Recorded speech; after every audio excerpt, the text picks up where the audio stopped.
40 years may have passed, but Carla Atkins and Vicky Stout are still very much on the hearts and minds of the people of the small, quiet town of Dover, Tennessee.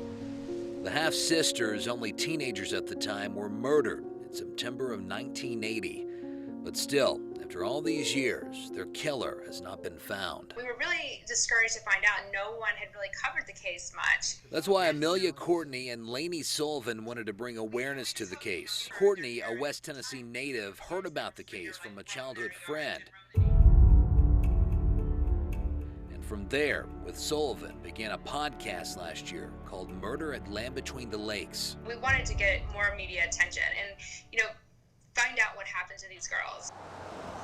They started by researching the basic facts of the case. On the day they disappeared, Atkins and Stout were seen at a restaurant just outside of town. After the girls were seen at the restaurant, they were seen walking down Highway 79. They stopped to talk to a man in a blue truck, and that was the last time anyone saw them alive.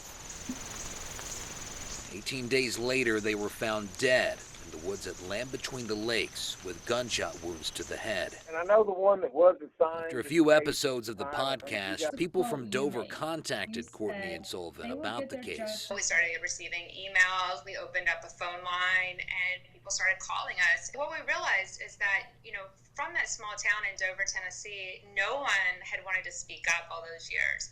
And, it'd been very quiet. And that's, again, goes back to why there was really no information on this case. The podcast isn't the only thing bringing light to the murders. In recent years, District Attorney General Ray Crouch has put new efforts into solving the case. And just this week, it was announced evidence that was collected back in 1980 was being sent to a private lab for DNA testing.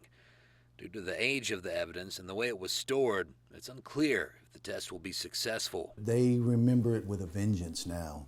People want this case solved. Stewart County Mayor Robin Brandon's wife is the first cousin of Stout and Atkins. He says the family's glad to see movement and awareness brought to the case after 40 years of stagnation. But there is concern that 40 years is just too long. For about 10 years now, people have been saying that they're worried that it's gone on too long and we may never have answers. People are dying that are connected to the case, and it's going to die with them. But still, the new DNA test and podcast are giving this small Tennessee river town hope. Hopefully now that we have the new technology to really test DNA, it's going to give us the answers that we've been looking for so long. Finding answers and closure for these girls who had their lives taken from them at such a young age. Thomas Capps, WPSD, Local 6.